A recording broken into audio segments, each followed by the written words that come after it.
The base commander was 30 seconds from ordering full evacuation when the communications specialist stepped forward. "Sir," Maya Chen said quietly, "I can stop them." What she didn't mention was that she recognized the attack code because she'd written something very similar 5 years ago. Welcome to Undercover Signals. Before we dive into this story of hidden identities, cyber warfare, and a woman whose criminal past became her country's salvation, tell me in the comments what country you're watching from today. And if you believe that sometimes our greatest protectors are those who once walked the darkest paths, hit that subscribe button and help us honor those who transform their skills from destruction to defense. Fort Carson sprawled across 137 acres of Colorado terrain like a digital fortress where America's most advanced military communication systems connected soldiers worldwide to command centers, intelligence networks, and operational support that kept them alive in hostile territory. The base housed over 25 military personnel and civilian contractors whose work involved technologies so sophisticated that their capabilities remained classified decades after development. Specialist Maya Chen had been assigned to the 4th Infantry Division's Communication Systems Maintenance Unit for exactly 2 years, 3 months, and 16 days. Not that anyone was counting, especially Maya, who had learned to measure time in terms of how long she could maintain her carefully constructed new identity without detection.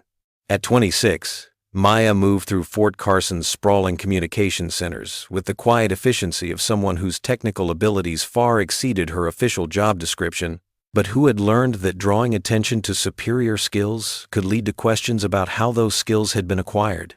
Her daily responsibilities included maintaining radio equipment, updating software on communication networks, and providing technical support to personnel whose understanding of digital systems rarely extended beyond basic operational requirements. Maya's workstation occupied a corner of Building 1532, a nondescript concrete structure that housed the communication systems responsible for coordinating military operations across 3 continents. The building's exterior suggested routine administrative functions, but its interior contained server farms, satellite communication arrays, and quantum encryption systems that connected Fort Carson to every major military installation in the world. Her official military record indicated completion of Army communications training at Fort Gordon, Georgia, followed by 2 years of satisfactory performance in routine technical support roles. Her security clearance was appropriate for someone maintaining non-classified communication equipment, and her personnel evaluations consistently described her as competent, reliable, and unremarkable. But Maya's real education had occurred far from any military installation, in underground networks where her skills had earned her recognition as one of the most dangerous cybercriminals in the world. The expertise that now allowed her to troubleshoot military communication systems had previously been used to penetrate corporate networks, government databases, and financial institutions, with techniques so sophisticated that federal investigators had spent years trying to identify her true identity. Maya Chen wasn't even her real name. The woman who maintained Fort Carson's communication systems had been born Meilin Zhang in San Francisco to parents who had immigrated from China when she was 3 years old. Her childhood had been unremarkable until her father's death in a construction accident when she was 14, leaving her mother struggling to support 2 children while working multiple minimum wage jobs. Maya's introduction to hacking had begun as a survival necessity. When her family faced eviction due to unpaid rent, 15-year-old Maya had used skills learned from online tutorials to manipulate her school's computer systems and create fake documentation that qualified her mother for emergency housing assistance. The success of that initial hack had revealed abilities that she began developing through increasingly sophisticated challenges. By age 18, Maya had mastered techniques that allowed her to penetrate any digital system and extract information or funds without leaving traces that could be followed by law enforcement or corporate security. Her reputation in underground hacking communities had grown to legendary status, and her services commanded fees that transformed her family's financial situation from desperation to comfortable middle-class stability. But Maya's criminal career had also created enemies within both law enforcement and criminal organizations. Her techniques were so advanced that she posed a threat to established cybercriminal enterprises, while her success had made her a priority target for federal agencies whose resources were focused on identifying and prosecuting the most dangerous hackers operating within American borders. The decision to leave her criminal life and join the Army had been motivated by a combination of conscience and self-preservation. Maya's final hack, penetrating a defense contractor's network to expose their sale of defective body armor to military personnel, had revealed her own moral limitations and the human cost of her criminal activities. The realization that her skills could protect rather than exploit had led to a fundamental reassessment of her life choices. Joining the Army under a carefully constructed new identity had required Maya to suppress abilities that could have qualified her for the most elite cyber warfare positions within military intelligence. Instead, she had deliberately chosen a routine communications role that would allow her to serve without triggering background investigations that might reveal her hidden past. For over 2 years, Maya had maintained perfect operational security. Her work performance was consistently satisfactory without being exceptional. Her social interactions were friendly but not memorable, and her technical contributions were valuable but not so sophisticated as to suggest capabilities beyond her official training. But Maya's operational security had one critical vulnerability. She couldn't resist monitoring global cyber threats to assess whether her past criminal activities might pose ongoing risks to her new identity. Her surveillance of underground hacking networks had revealed increasing activity by state-sponsored cyber warfare groups targeting American military infrastructure with techniques that Maya recognized from her own criminal career. On this particular Tuesday morning in March, Maya's routine monitoring of global cyber threats detected something that made her blood run cold. Advanced persistent threat actors, almost certainly state-sponsored hackers working for hostile foreign governments, were conducting reconnaissance operations against American military communication networks using methods that Maya had pioneered during her criminal career. The attack patterns were too sophisticated for typical criminal hackers and too coordinated for individual operators working independently. Maya recognized the signatures of a major cyber warfare operation designed to penetrate American military networks and extract intelligence that could compromise national security and endanger American military personnel worldwide. More concerning, the reconnaissance operations were targeting Fort Carson's communication systems specifically. Maya's monitoring revealed that hostile hackers had been mapping the base's network architecture for weeks, identifying vulnerabilities and planning penetration strategies that would give them access to classified military communications. Maya realized that her carefully maintained anonymity was about to be shattered by circumstances beyond her control. The cyber attack targeting Fort Carson would require defensive capabilities that exceeded anything available through conventional military cybersecurity, and Maya possessed expertise that could be critical for protecting the base and its personnel. But revealing her capabilities would inevitably lead to questions about how she had acquired skills that exceeded those of military cyber warfare specialists with years of training and security clearances. Maya faced a choice between maintaining her hidden identity and potentially watching thousands of her fellow soldiers become victims of the same type of cyber warfare that she had once conducted from the other side. At 347 hours on March 15th, Fort Carson's Cyber Operations Center detected the first indicators of what would become the most sophisticated cyber attack ever launched against American military infrastructure. The initial penetration attempts appeared to be routine probing by automated systems, but Maya's monitoring revealed coordination and complexity that suggested a major state-sponsored operation. The attack began with what cybersecurity specialists called living off the land techniques, using legitimate system tools and processes to conduct reconnaissance and establish footholds within target networks. The hostile hackers were employing methods so advanced that they remained undetected by Fort Carson's cybersecurity systems, which had been designed to identify known attack patterns rather than revolutionary techniques.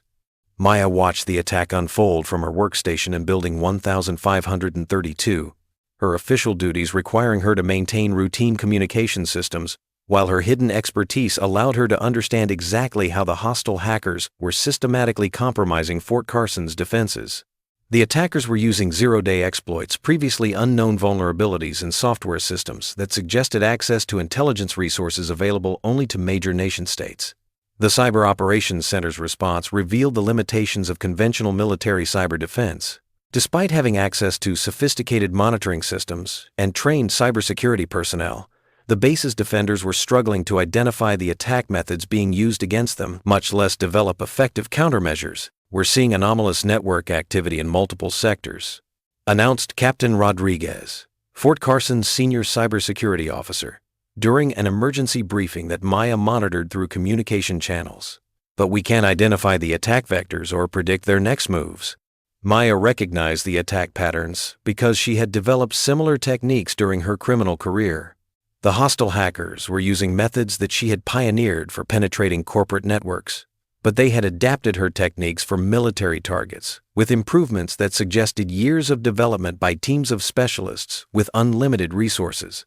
The attack escalated rapidly as the hostile hackers moved from reconnaissance to active penetration of Fort Carson's most sensitive systems. By 430 hours, they had gained access to personnel databases, operational planning systems, and communication networks that connected Fort Carson to military operations worldwide. Maya realized that the attackers weren't simply stealing information, they were positioning themselves to disrupt military operations that could endanger American forces in combat zones around the world.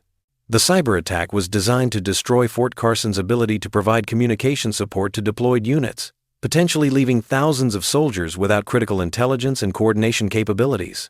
"Sir, we're losing control of primary communication networks," reported Sergeant Williams during an increasingly desperate situation briefing.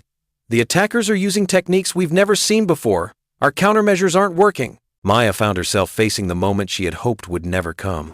Her fellow soldiers were under attack by cyber warfare specialists whose techniques were based on methods that she had developed, and the conventional military cyber defense capabilities were proving completely inadequate to protect the base and its personnel.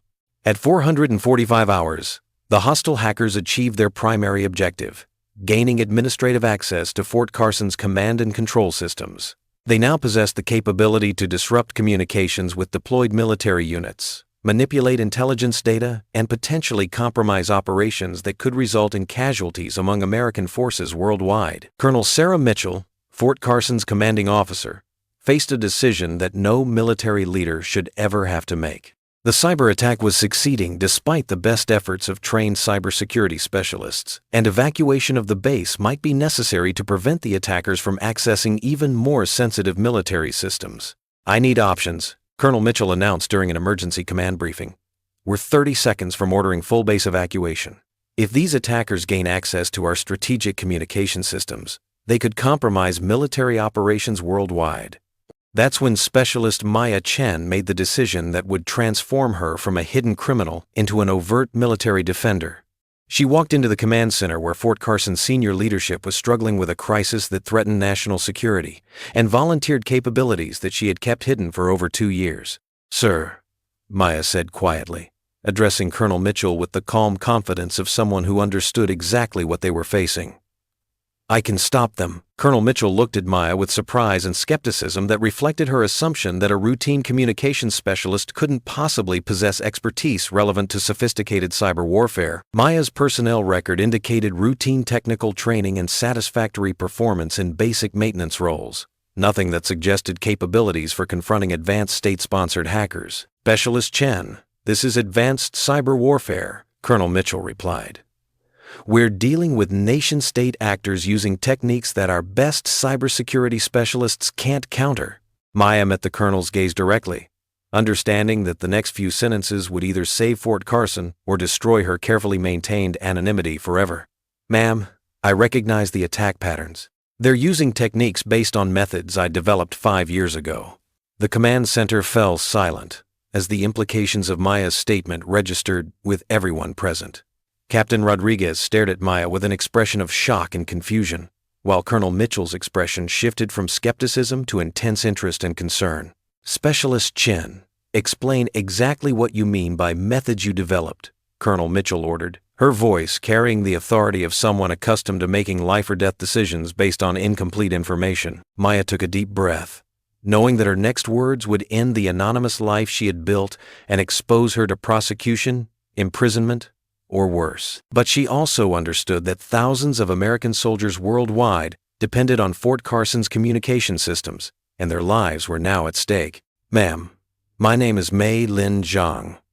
For 5 years, I was one of the most wanted cyber criminals in the world. I operated under the handle Phoenix and developed penetration techniques that law enforcement agencies spent millions of dollars trying to counter. The attackers currently compromising our systems are using advanced versions of methods I pioneered, Colonel Mitchell's expression showed a mixture of amazement and concern as she processed the revelation that one of her communications specialists was actually a legendary cybercriminal whose activities had been headline news for years. Specialist, Zhang. Are you telling me that you're the hacker known as Phoenix? Yes, ma'am. I joined the Army under an assumed identity because I wanted to use my skills to protect rather than exploit. I've been monitoring cyber threats for 2 years, and this attack is the most sophisticated I've ever seen. They're not just stealing information, they're positioning to disrupt military operations worldwide. Captain Rodriguez stepped forward, his voice carrying skepticism and concern. Colonel, we can't trust a convicted cyber criminal with access to our most sensitive systems. This could be part of the attack. Maya understood Rodriguez's suspicion, but she also knew that conventional cybersecurity approaches would be completely inadequate against attackers using her own techniques. Captain, the attackers are currently using what I call Phoenix Protocols methods for maintaining persistent access to networks while remaining invisible to security systems. I can counter them because I understand how they work at the fundamental level. Colonel Mitchell faced a decision that would define her military career and potentially affect national security. Trust a confessed cybercriminal with access to Fort Carson's most sensitive systems, or continue relying on conventional defenses that were clearly failing against sophisticated attackers. Specialist Zhang, if I give you access to our cyber defense systems, what exactly can you do to stop this attack? Maya's response reflected years of experience in cyber warfare from both criminal and defensive perspectives.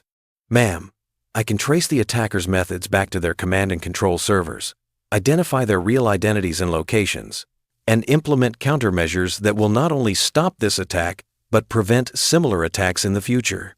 The urgency of the situation forced Colonel Mitchell to make a decision based on incomplete information and significant risks. The conventional cyber defense efforts were failing.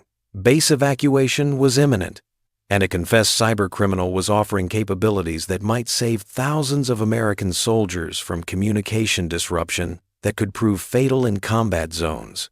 Captain Rodriguez, give Specialist Zhang full access to cyber defense systems, Colonel Mitchell ordered. But monitor everything she does and be prepared to cut her access immediately if anything seems suspicious.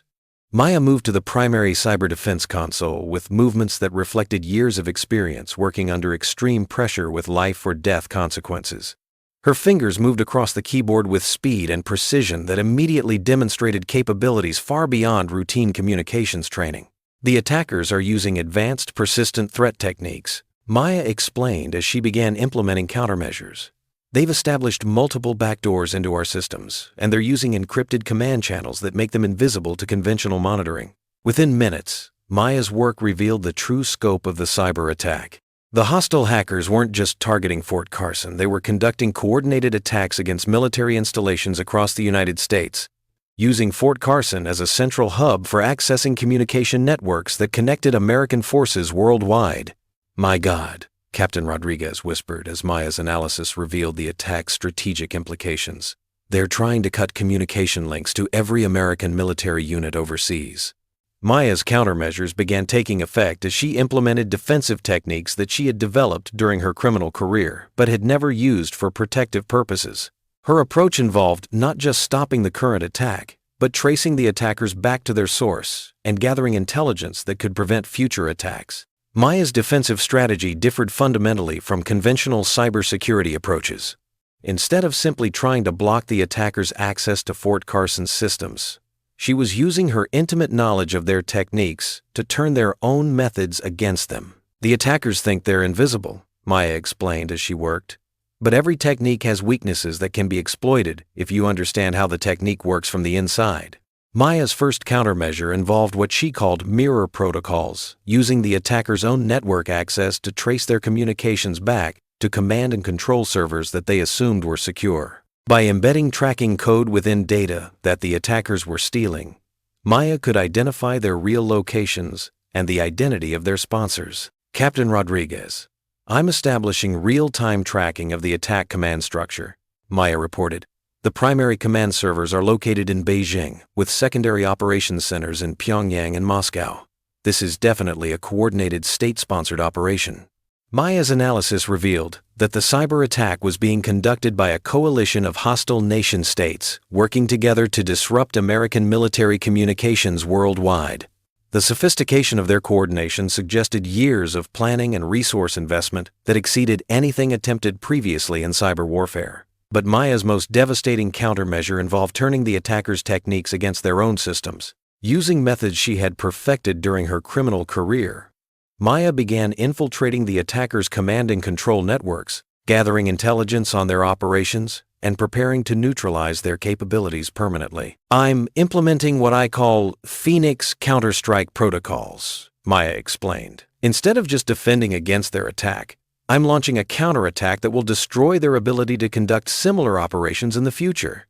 Maya's counterattack involved sophisticated techniques that exceeded anything available through conventional military cyber warfare capabilities. She was essentially conducting her own cyber warfare operation against hostile nation-states, using skills that she had developed as a criminal but was now applying for national defense. "Specialist Zhang, are you sure these countermeasures won't escalate the situation?" Colonel Mitchell asked, concerned about the potential diplomatic implications of conducting cyber attacks against foreign governments. "Ma'am, the attackers have already escalated by targeting our military communication systems," Maya replied.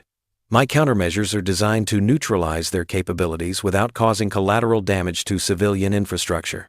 Over the next 47 minutes, Maya conducted what military historians would later describe as the most sophisticated cyber warfare operation ever conducted by a single individual. Her countermeasures not only stopped the attack against Fort Carson, but also gathered intelligence that led to the identification and neutralization of hostile cyber warfare programs operating in multiple countries.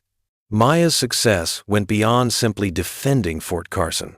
Her counterstrike operations provided American intelligence agencies with comprehensive information about hostile cyber warfare capabilities, including personnel identities, operational methods, and strategic objectives that had been unknown to American defense officials. The attackers' primary objective was disrupting communication support to American forces in Syria, Afghanistan, and Eastern Europe, Maya reported, as her analysis revealed the attack's strategic purpose. "They were trying to isolate our deployed units during a coordinated military operation planned for next week." Maya's revelation meant that the cyber attack had been the opening phase of a larger military operation designed to exploit communication disruption to attack American forces when they couldn't coordinate defensive responses. Her successful defense of Fort Carson had prevented what could have been catastrophic casualties among deployed American military units. Colonel Mitchell realized that Maya's expertise had not only saved Fort Carson, but had potentially prevented a major military disaster that could have resulted in hundreds of American casualties. "Specialist Zhang, your actions today have prevented a catastrophic attack on American forces worldwide." But Maya's work wasn't finished. Her infiltration of the attackers' systems had revealed ongoing cyber warfare operations targeting other military installations, and her unique expertise was needed to coordinate defensive measures that could protect American military networks from similar attacks in the future. The investigation that followed Maya's successful defense of Fort Carson revealed the full scope of her transformation from cybercriminal to military defender. Federal authorities, who had spent years trying to identify and prosecute the hacker known as Phoenix, discovered that their target had been serving honorably in the U.S.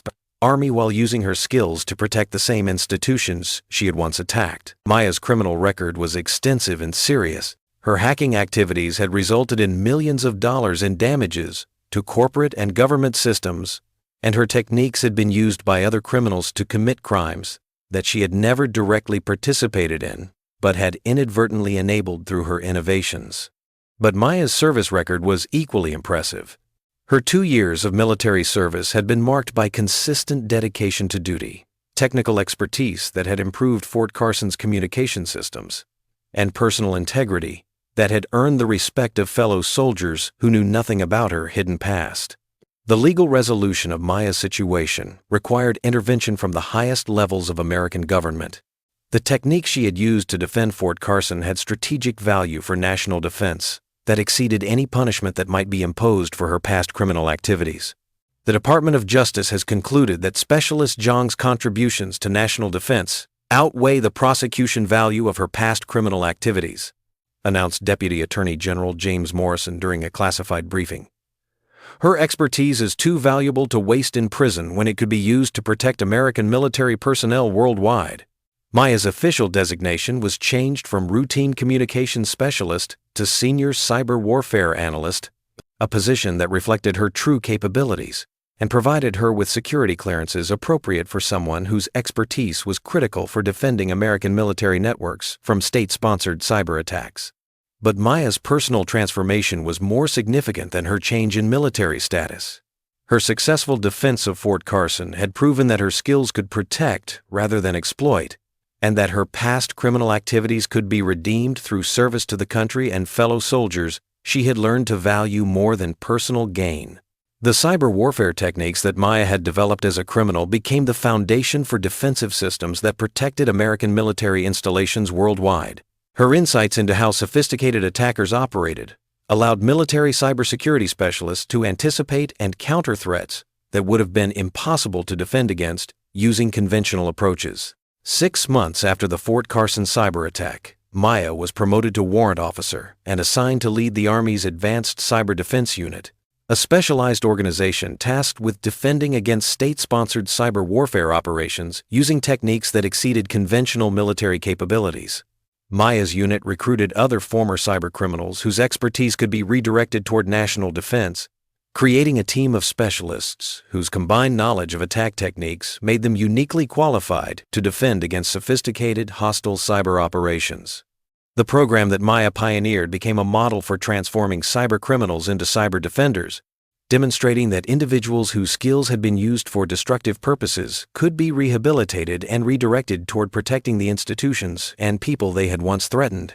For Maya personally, the most significant outcome was the realization that her true identity didn't need to remain hidden. The skills that had made her a dangerous criminal had also made her a valuable defender, and her past mistakes could be redeemed through dedicated service to causes larger than personal gain. Colonel Mitchell, who had made the crucial decision to trust Maya during the Fort Carson crisis, became her strongest advocate within military leadership. Specialist Zhang proved that sometimes our greatest defenders are those who understand threats from the inside. Her transformation from criminal to protector exemplifies the redemptive power of military service. So I ask you, have you ever met someone whose technical skills seemed too advanced for their official role? Someone whose knowledge of security systems, computer networks, or digital technologies suggested experiences they never discussed? Someone who understood threats because they had once been part of creating them? Share their story in the comments. Tell us about the hidden experts who've crossed your path, the former hackers who became security specialists, the ex-criminals who became protectors, the individuals who transformed their destructive capabilities into defensive strengths. Because at Undercover Signals, we believe that redemption is possible for those willing to dedicate their skills to protecting rather than exploiting. The most effective defenders often understand threats because they once created them, and the path from darkness to light sometimes leads through military service and dedication to causes larger than personal gain. Thank you for watching. If this story moved you, hit that subscribe button and help us honor the Maya Chens of the world, the individuals who prove that past mistakes don't define future contributions, and that skills used for destruction can be transformed into tools for protection. We'll see you in the next story. And remember, the next time you encounter someone whose technical expertise seems unusually sophisticated, consider that they might be using skills learned in darkness to serve in the light. You might be looking at a guardian whose greatest achievement is protecting the very institutions they once threatened.